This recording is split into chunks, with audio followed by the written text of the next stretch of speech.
sounds dry.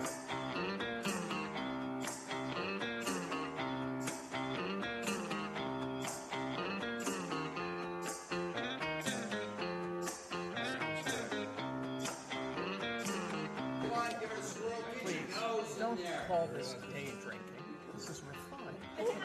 This is special.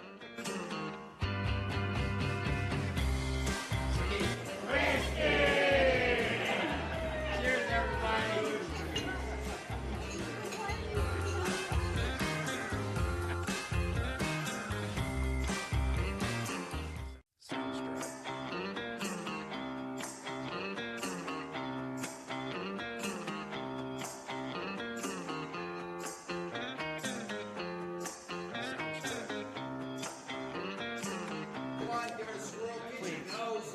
call this day drinking. This is my fun. This is special.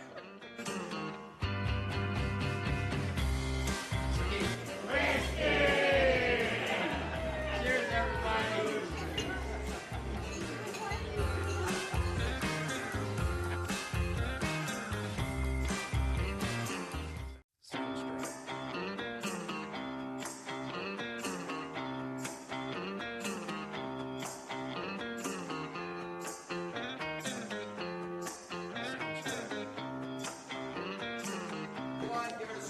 Please, don't call this day drinking. This is my fun. This is special.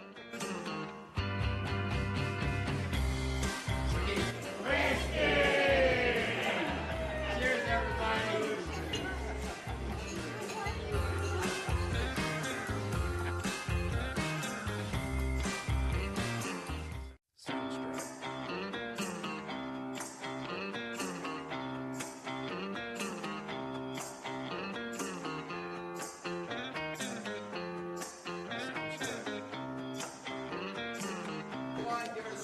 Please, don't call this day drinking. This is my fun. This is special.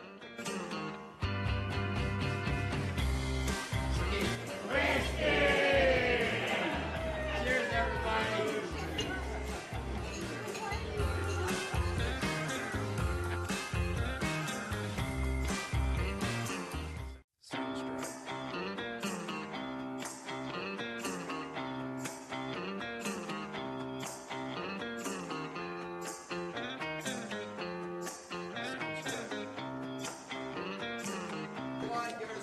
Please, don't call this day drinking. This is my fun. This is special.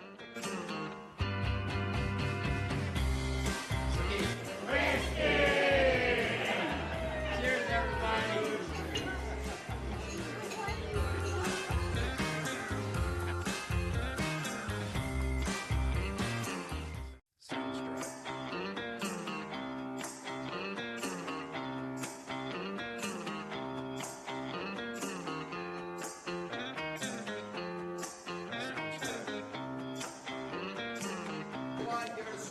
Please, don't call this day drinking.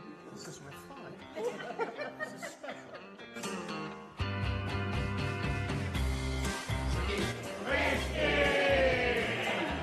Cheers, everybody.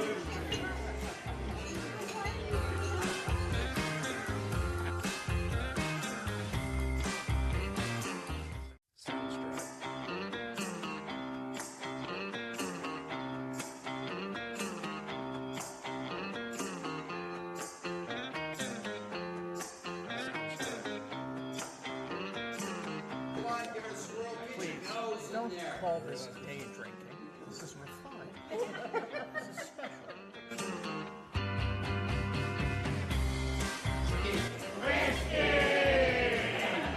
Cheers, everybody.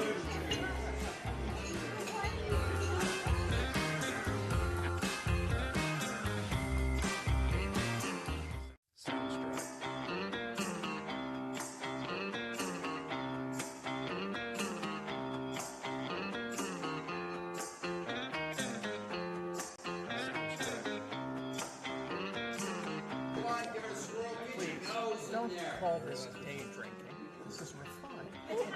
This is special.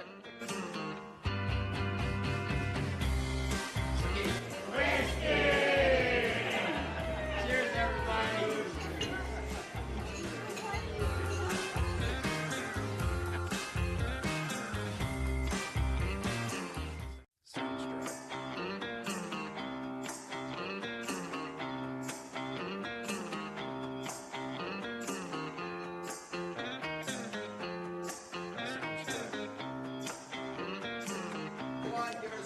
Please, don't call this day drinking. This is my fun. This is special.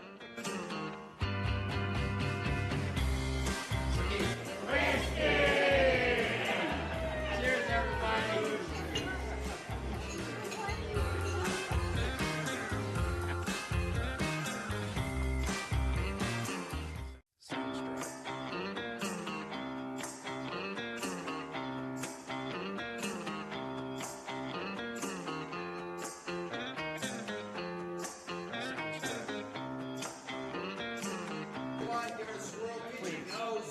call this day drinking. This is refined. This is special.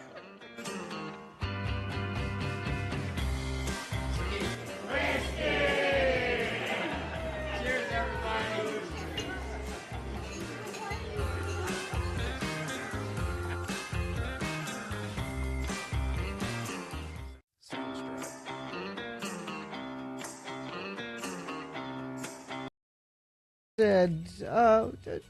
That's one I haven't heard for a while. Thank you. In Mapleton. In Mapleton. Hogan. It's mighty Boss Tones, in case you were wondering. I seem to remember we had a recording of them doing that song in a little room in Park City. Am I right? No. You're thinking of the Agrolites. Oh, yeah. There are too many Boss Tones to fit into a small room in Park City. It's a similar song. I really like that. So. Well, let's see. I believe it is time for the Boner Recap game. Well, you may believe that. I know it for a fact. And do we have somebody to play? Anissa. Anissa, hi. Hey. That's a nice name. How are you? I'm doing well, thank you. It's actually pronounced Anissa. Anisha. Okay. Anisha, is that correct? It doesn't have an H. I know it sounds that way over the phone. It's Anissa. Anissa. And you thank your parents every day for... How often do you have to explain that name? Every day. Every day of my life. How do you, Several times. Now, how do you spell Anissa? Well, it's spelled Anissa. So that's what I would say is Anissa. I would say Anissa. Seems pretty straightforward. I don't know why you have to explain it. We can just call her Honey. Hey, listen, baby. I love Honey Baby. Hey, Honey Baby. You don't call me Honey Boo Boo. I'll say Honey Baby. I love Honey Boo Boo. What's his name? The documentarian. I heard him being interviewed. I like some reality TV. I like Werner Herzog. Yeah, Werner Herzog. I like Here Comes Honey Boo Boo.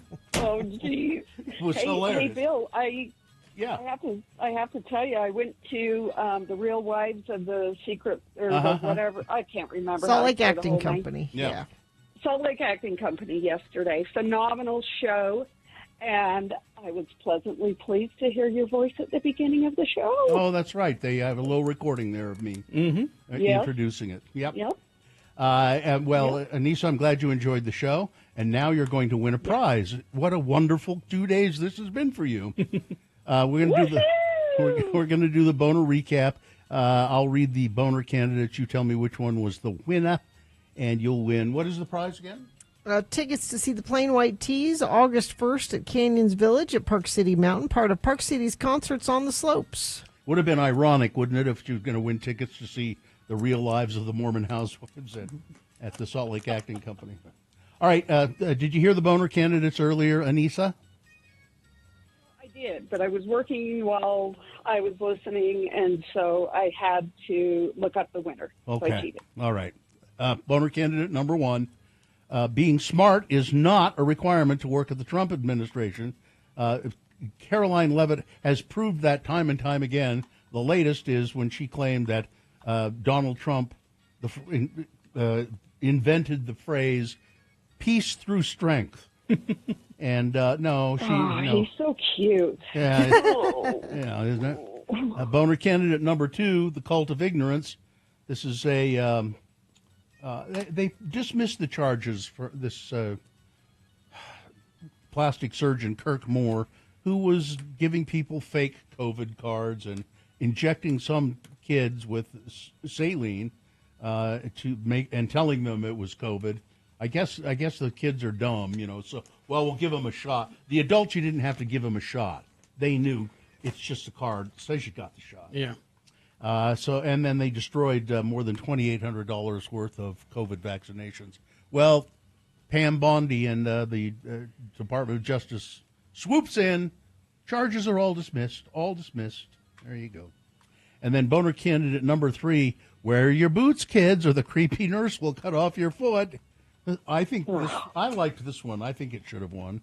A Wisconsin nurse who amputated a patient's frostbitten foot without authorization and told her colleagues she was going to take it home to her family's taxidermy museum, and it was going to be a lesson, a caution to kids to not get frostbite, or they'll lose their feet.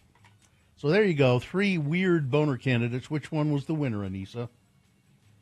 That would be number 2, the cult of ignorance. Yes, indeed. Ew. Yep. Ew, ew, ew, ew. I agree. I feel the same way about it. Let me just read that Isaac Asimov quote again. There is a cult of ignorance in the United States, and there has always been. The strain of anti-intellectualism has been a constant thread winding its way through our political and cultural life, nurtured by the false notion that democracy means that my ignorance is just as good as your knowledge. Yep, that's exactly it. Exactly the problem that we have. I can't even. I'm a fellow Utah County, and with Carrie having grown up in the Springville Mapleton area, and I'm the only one who escaped. Yep. Good luck. I'm glad you did. Family. I'm All so right. glad you did. Hang on the line. We'll tell you how to get those tickets. Okay. All right. There we go. Well, you could tell Anissa was a level-headed person. Yeah. Yes. Just by the way, even when you say "hang on the line," and she went, "Okay, okay, gotcha." All right. Well, we will take a break. We'll be back after these messages with some leftover big boy news. Stand by for that. Stockton 12 Honda. Oh yeah, let me tell you, Stockton 12 Honda. They're having let me get my notes here. A summer sale. The summer event at Stockton 12 Honda. Now, I've bought cars at Stockton 12 Honda. I really would like another car. And I have a Honda right now, but I want another one. Great deals on every new and used Honda in stock. The inventory is moving fast, and the deals are not going to last at Stockton 12 Honda.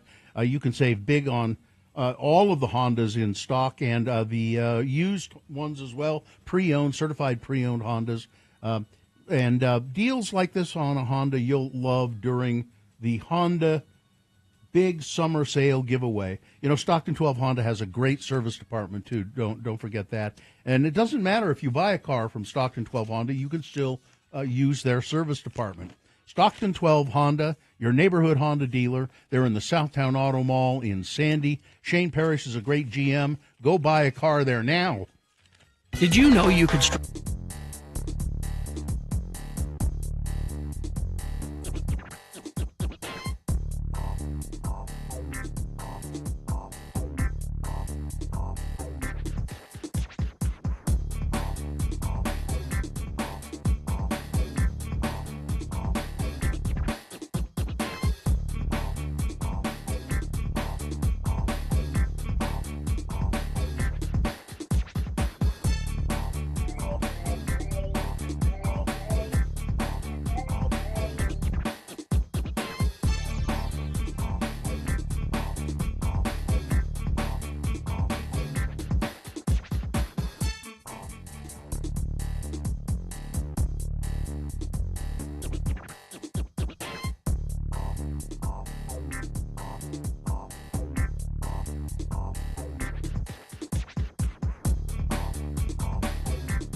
All right, 9:18 right now.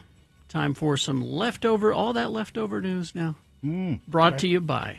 The official Pie and Beer Day Festival is back. This family-friendly holiday for the rest of us will be hosted Thursday, July 24th at the Ballpark Stadium in Salt Lake City. $5 for general passes, $30 for pie passes. Get you 6 pairings of pie and beer. Learn more by going to x96.com/events. Thank you. For sale, a 54-pound rock. Estimated auction price for this rock, $2 million to $4 million. Why is this rock, it's a big rock, 54 pounds, why is it so expensive? I don't know. It is the largest piece of Mars ever found on Earth. Sotheby's in New York will be auctioning what's known as NWA 16788 on Wednesday. Shouldn't that be in like a museum or a Well, lab you would think. or a... Part of a natural history-themed sale that also includes a juvenile Ceratosaurus dinosaur skeleton that's more than 6 feet tall and nearly 11 feet long. There are things like that out on the market. I mean, you can buy. There are things. Who was just telling? Wasn't it? It was a dinosaur. Yeah, somebody was telling us recently about that dinosaur. It feels wrong to me. According to the auction house, this meteorite is believed to have been blown off the surface of Mars by a massive asteroid strike before traveling 140 million miles to Earth, where it crashed into the Sahara Desert. A meteorite hunter found it in Niger and in November 2023. The red, brown, and gray hunk is about 70% larger than the next largest piece of Mars found on Earth and represents nearly 7% of all the Martian material currently on this planet. So there are other pieces of Mars here and there, hither and yon. There are probably some that haven't been discovered. This Martian meteorite is the largest piece of Mars we've ever found by a long shot, said Cassandra Hatton, Vice President for Science and Natural History at Sotheby's. So it's more than double the size of what we previously thought was the largest piece of Mars. It's a very rare find. There are 400 so far Martian meteorites out of the more than 77,000 officially recognized meteorites found on Earth. There are meteorites from other places and sources, but it's an interesting looking rock, and I'm trying to see why. I guess if you were a meteorite hunter and you find it, it's yours. I guess. And you Finders could, keepers. Yeah, and you could donate it to a museum if you like. Why don't you? Why don't you? Because $2 to $4 million is why you don't. Oh no, I own that rock. $2 to $4 million. No, I'm just going to give it to a museum. I know you kids are hungry. Just pipe down. I'll bring back some donuts. Pipe down. Pipe down, kids. But we want to sell the rock. Let's see what else we have going on here. Tyler Perry, his accuser, is speaking out in his first interview since filing a $260 million sexual assault claim against Tyler Perry. It says here, the Medea creator. But actor Derek Dixon says he felt compelled to go public because everyone deserves to go to work and do their job without their boss trying to have sex with them. Okay, you say so. Actor Derek Dixon says the process of bringing his recent bombshell lawsuit for sexual harassment and assault against Atlanta entertainment mogul Tyler Perry has been terrifying, but in his first interview since filing the $260 million claim against Perry, he says he felt compelled to speak because I couldn't just let him get away with this. Everyone deserves to go to work, do their without their boss trying to have sex with them. In a statement, Matthew Boyd, a lawyer for Tyler Perry, said Dixon was an individual who got close to Tyler Perry for what now that these fabricated claims of harassment will fail.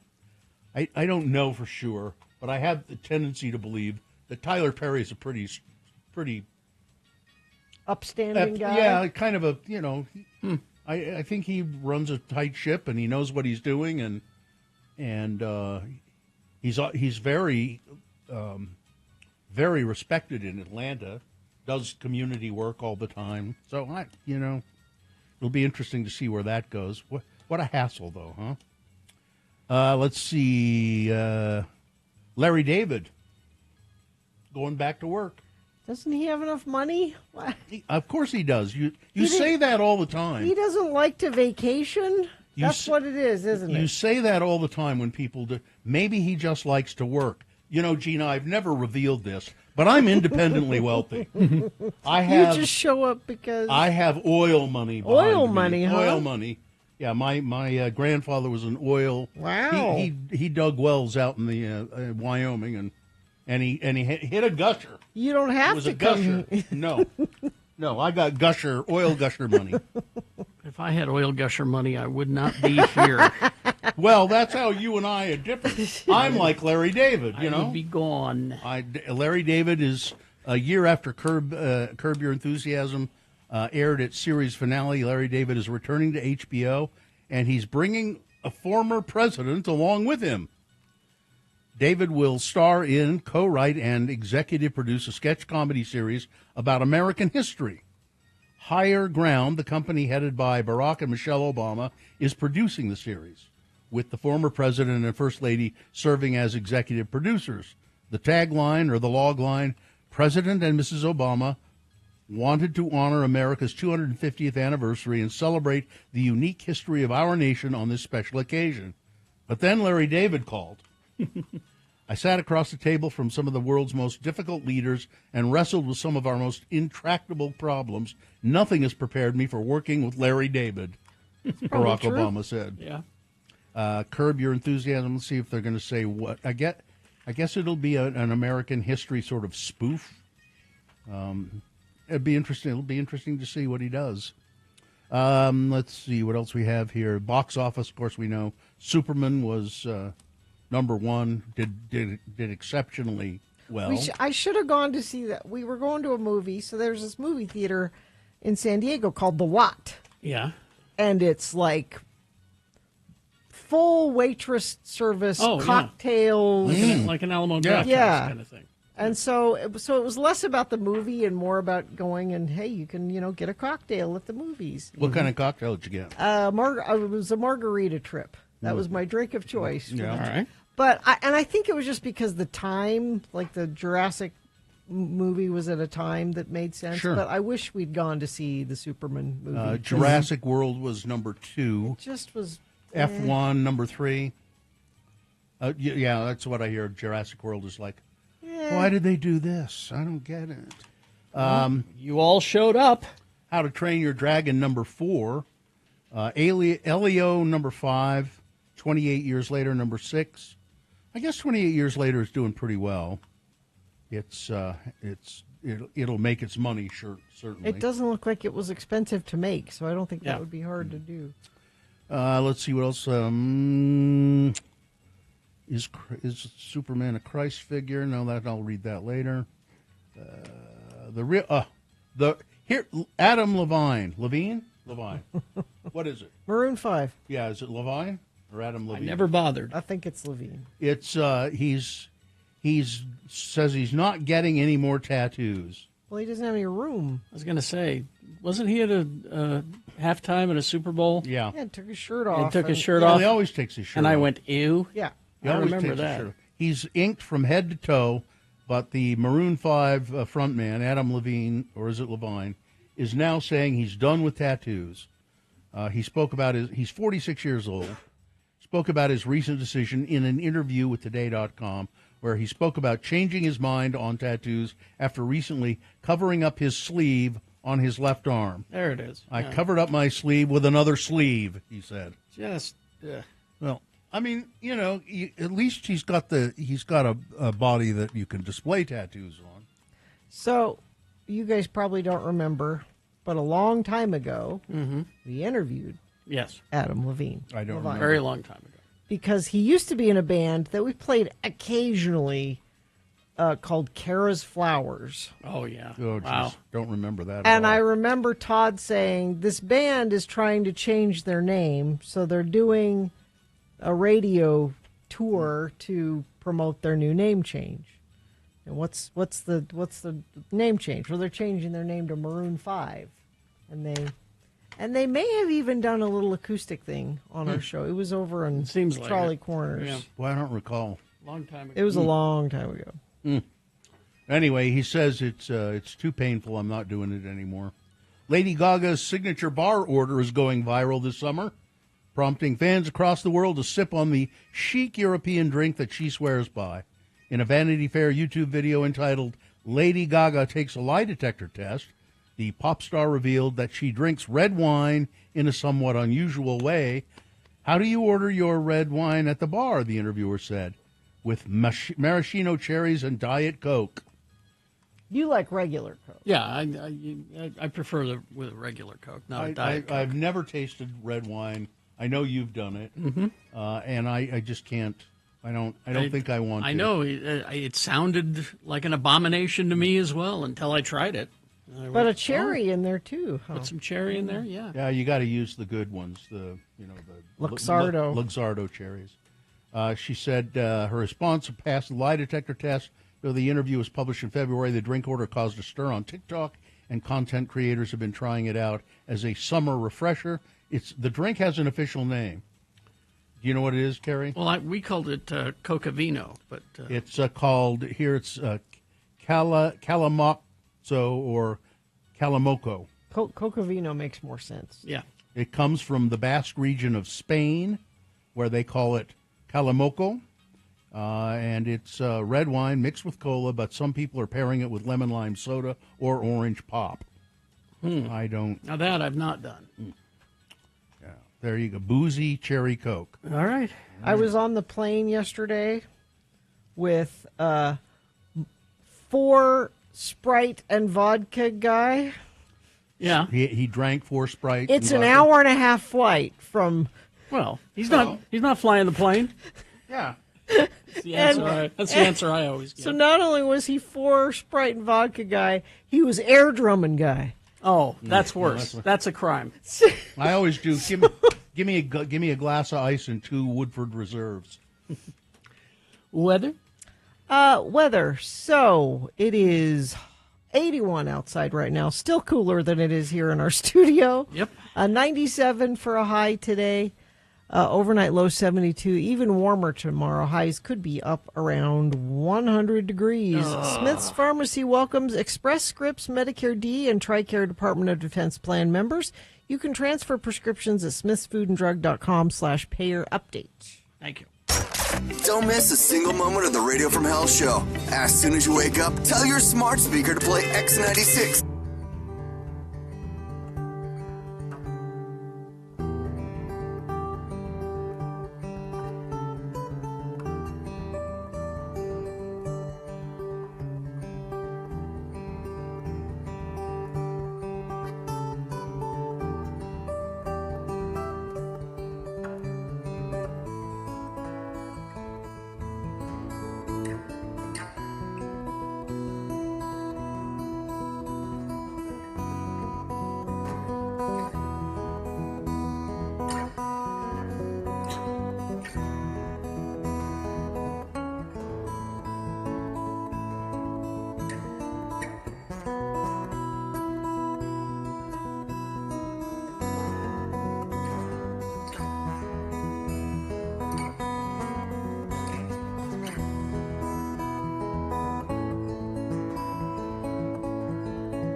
X96.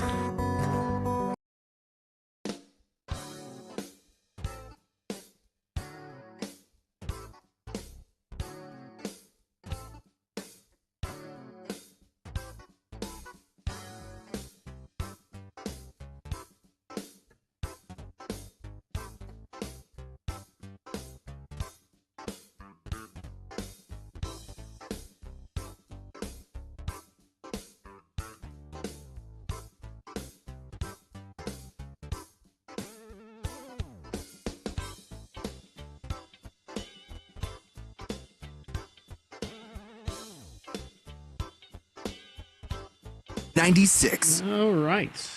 This is Kylie. Hi, Kylie. Hey guys, what's going on? Kylie is. Well, we're going to ask you what's going on. Kylie is from. Are you from the stateroom or the Commonwealth Room? Well, you see, the stateroom and the Commonwealth Room are sibling venues. So do you? I mean, so you're from both of them? It's the stateroompresents.com is what. The Stateroom Presents is the name of the business, and we put on about 250 shows a year. Wow. From the Stateroom to the Commonwealth Room to the Deer Valley Summer Series, which is coming up very soon. What's going with that? Yeah. So we're kicking off with Maren Morris, who's a very fun younger pop artist. She's going to be on July 29th. She's kicking off the series for us. And it's a pretty diverse series this summer as well. So right after Maren Morris, about a week and a half later, we have Jason Bonham's Led Zeppelin evening, which I think is going to be a killer time. Mm-hmm. And that tour also is celebrating 50 years of physical graffiti. So for all of you Led Zeppelin fans out there, certainly don't miss this one. And then the second half of the summer season is going to be Big Head Todd and the Monsters, the Revivalists, and an Icelandic rock artist named Kaleo. So it's really all over the place, but it's going to be beautiful. And for people like me who just hate the hot weather down here in the valley in the summer, there's nothing quite like getting up to Deer Valley. Yeah.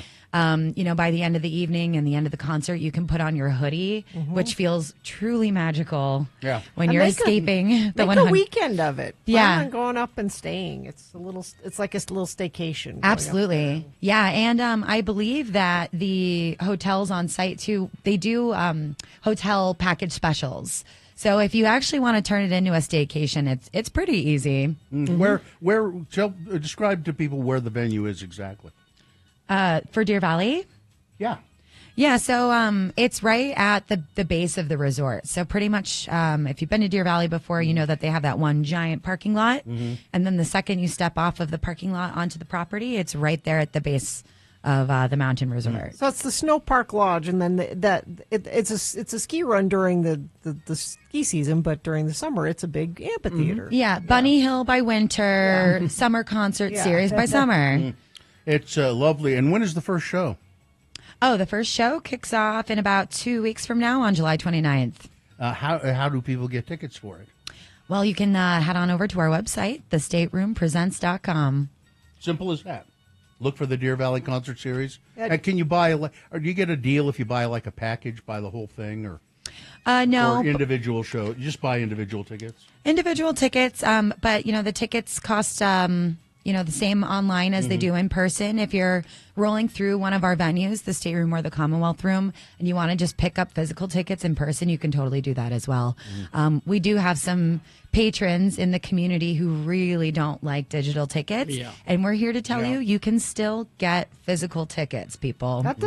That's not offered at every place. That So is- it's nice that you guys do that. No, physical tickets are becoming a thing of the past. They're becoming dinosaurs. That's They unfortunate. shouldn't be, because people, not only you feel more confident somehow when you have the ticket in your hand, but also people like to save them. Exactly. Save them. I have 2 or 3, shoe boxes filled with all sorts of paper memorabilia that I may never look at again, but I feel very at peace knowing that it's all still in my possession. All right, so it's the stateroompresents.com. You can see all of the lineup for the Deer Valley Concert Series. Pick the shows you want, and you can buy tickets for any or all of them right now, right? Absolutely. Yeah. Please do, in fact. Buy tickets for all of them. Come to all the shows. Sure. You're not doing anything else. Yeah. Go cool off. It's too hot down here. It's way too hot. All right. Nice to meet you, Kylie. Tell Darren he's a slacker. He should have been here. No, Kylie's welcome anytime. Tell Darren he never has to come back. I understand he's been kidnapped. Is that true? No. I can neither confirm nor deny, but I'm happy to be here. Thank you. Thanks, Kylie. Thank you very much. All right, we're going to take a break, play a song, and we'll be back to crawl towards the exits after these. Coming up on Friday, October 3rd at Granary Live. Don't miss Dirty Heads. If you're going under, then I'll be your oxygen. Get tickets at GranaryLive.com. Mark your calendars now for the Granary Live Concert Series. Experience live outdoor concerts in the heart of downtown Salt Lake. Featuring Dirty Heads, Friday, October 3rd at Granary Live. Baby, you can lay.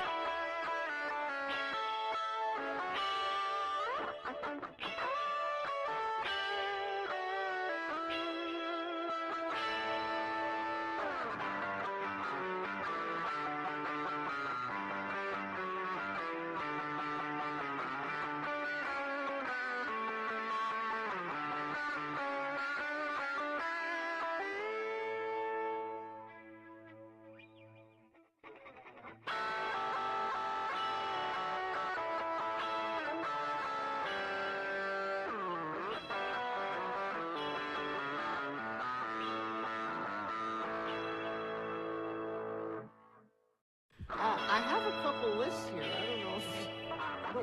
Sure. Well, I'll take a list. What I have two of them. Well, one of them is 10 laws Americans break every day without realizing it. You're going to try to tell me speeding is a law. You know what? I bet I'd break every one of them. Or I have 10 things gynecologists wish you'd stop doing at your checkup. Wish that they'd stop doing it. You know what? I bet I do every one of those at my checkup. I bet I do. So this is the gynecologist wants you to stop doing this. This when you visit them. Let's do that list because I bet I do all of them. Okay. I'm curious. Okay. Number one is lying Radio about... from Hell with another list, because people love a good list. X96. Carrie's gyno curious. Yeah, I am. Yeah. Number one is lying about your sexual history. Yeah. You're only hurting yourself I do there. If you So you should tell the gynecologist. be honest about, I told them I don't remember how many.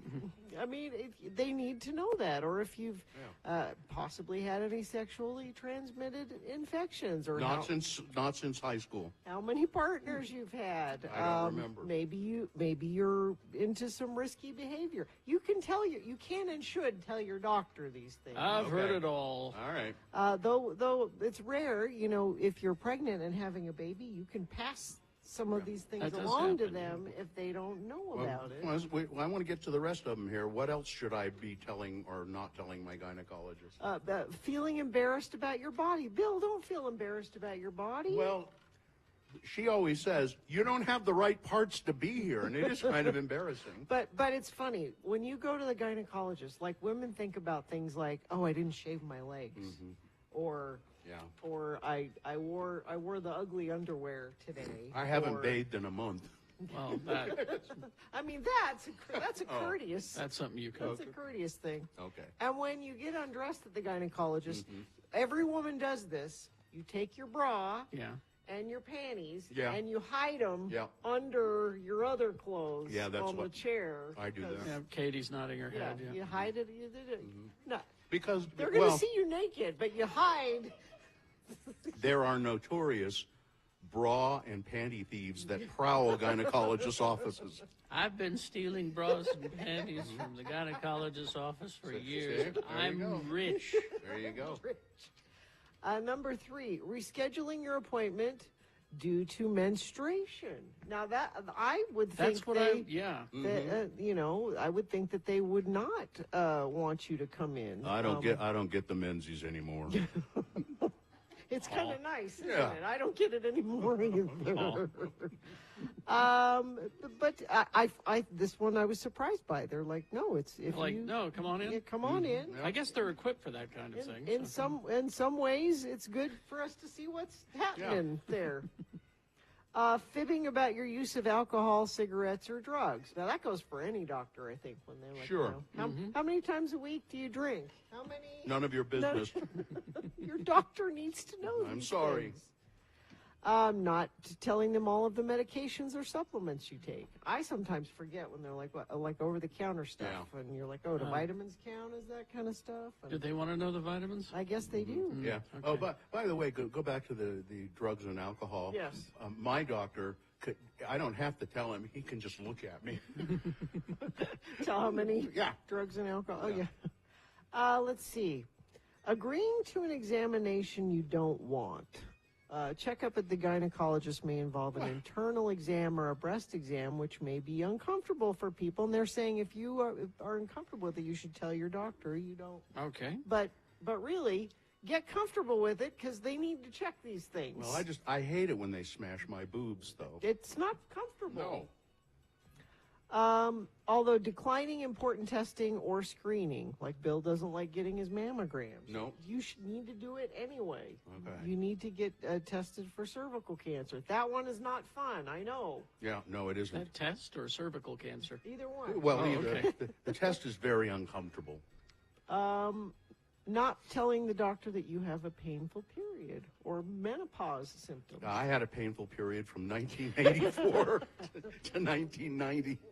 Ended? Sometimes I get the menstrual cramps real hard. Waiting till the end of the visit to bring up something pretty serious. Oh, did I mention? Oh, and I have this big swelling thing right You're here. like, no, you lead with the swelling thing. Does this thing look normal to you? And bringing children to your appointments. Oh, God, why would... Well, I want them to understand what goes on. Can little Jimmy observe? Do not bring your that's even a question. Sometimes it's hard to get a babysitter, but do not bring your kids to. And that goes for any doctor appointment. Listen, I only pick doctors that have a play area. Have the Highlights magazine and the play area. We bought all the leftover McDonald land stuff and just set it up out there in the lobby. You can slide down Uncle O'Grimacy's tongue. So there's 10 things, and Bill, you were right. You do all of them. I do most and of you those. should not do those at your next trip to the guy. Well, hope you'd enjoyed another list with Radio from Hell on X96.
Because on this day, in 1978, sorry, the album keeps going. Talking Heads released their second studio album. Great title. More songs about buildings and food. Oh, yeah. That's right. Featuring Warning Sign, Found a Job, Thank You for Sending Me an Angel, Artists Only, and that song, Take Me to the River. I do prefer the live Stop Making Sense version of that. If I'm selecting one to listen to. Well, on a day when we're hot in the studio and that song is kind of slow. It put me to sleep.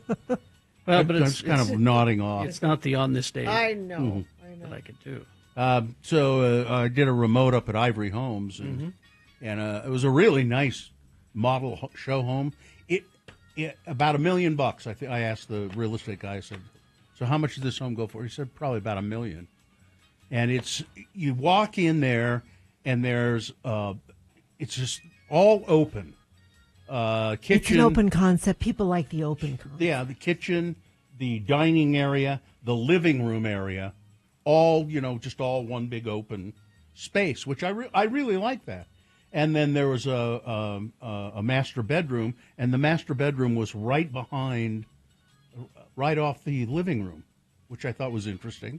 And it's a nice big master bedroom. And then there was a little office down the hall. And then I went downstairs. There's a whole other house downstairs. That's where Grandma's going to live. Yeah, She's going to live downstairs. There's an outside entrance. I guess you could rent it out, and again, there's a dining room, a little smaller kitchen, a kitchenette, but a kitchen with a fridge. It's just like there's a whole other house down here. Office space down there. It was amazing. But I was their new. We have a new tech. We're training a new tech. His name is Sam. And when you meet Sam, you'll say hi, and he'll say hi. I said hi. I said hi, and he said, "Hi, how you doing? I'm Sam." Okay, Sam. I have to ask what's wrong with your. There's something obviously wrong with your voice. Yeah. And he said, "I know, and it's fine that you asked me about it." And he told me what caused it, but it doesn't go away. That's just the way he talks. It's it's kind of interesting. But I was making some notes in my notebook here during the remote, and he looked over my shoulder, was looking over my shoulder kind of, and he went, "Is that cursive?" Oh no! You're How old using is Sam? I don't know. You're using cursive? Nobody writes in cursive. Man, that's amazing. It's Bill's secret language, so no one can read it. I can't. You write even in read cursive, it. people can't read it. I can't even read it. I don't. I do almost always cursive. Just I guess. That's what you learned when you were little. Yeah, but I know people who learned it, but they prefer to print. I print. I gave up on cursive. Once I learned it, I gave up on it. My cursive is pretty indecipherable, I have to say. Yeah. It used to be better. Don't you sometimes write down things and then you can't read your own writing? Oh yeah, all the time. Even with my print, even with my non-cursive. Or even if you if you can read it, you think, what did I mean by that? Why did I write down? I mean, my hands just don't work that way anymore. Yeah, mine don't. Well, mostly you're typing. Yes, exactly. Yeah, that's how I write things down. And when you're typing and you come across a word you don't know how to spell, you can spell check. But when you're do you ever, when you're handwriting, you have a word in mind you want to write, but you can't really remember how to spell it, so you change the word cross it you're out gonna write. or you cross it out 3 times until you get one Exactly. that looks right. Oh, that's it. No, And then you turn it into a flower. I meant to draw a little flower here on you. Oh man, it's my hands have gotten so that now I can't even read my own cursive usually. It's very difficult. It's sloppy, but that's the only way I know how to do it.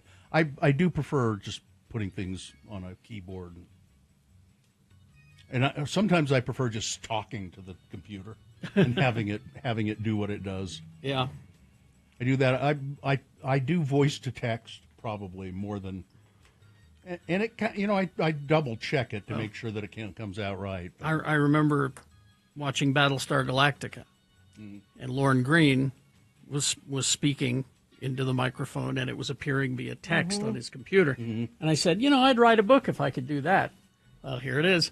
Where's your book, Carrie? I haven't written a book. Get on it. That's the only thing stopping me. That's the only thing stopping me is all that typing. No, there's a lot stopping me. Yeah.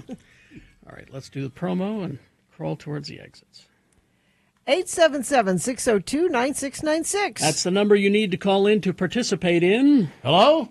Yeah? What? I can't believe we just give out the phone number that comes directly into the studio. And friends of the program can use it however they'd like. Questions, comments, criticisms, or jokes. Tuesday morning, Radio from Hell. Hello? Yeah, what? Right here on X96. I hope you don't mind I threw in that. I don't care. Yeah, fine. I don't care either. I bet I care less than you care. Please, kids, you both don't care, all right? I don't even give a care. All right. Fine job as always, Katie. Live long and prosper, bitches. Don't you know who I am? I don't even give a care.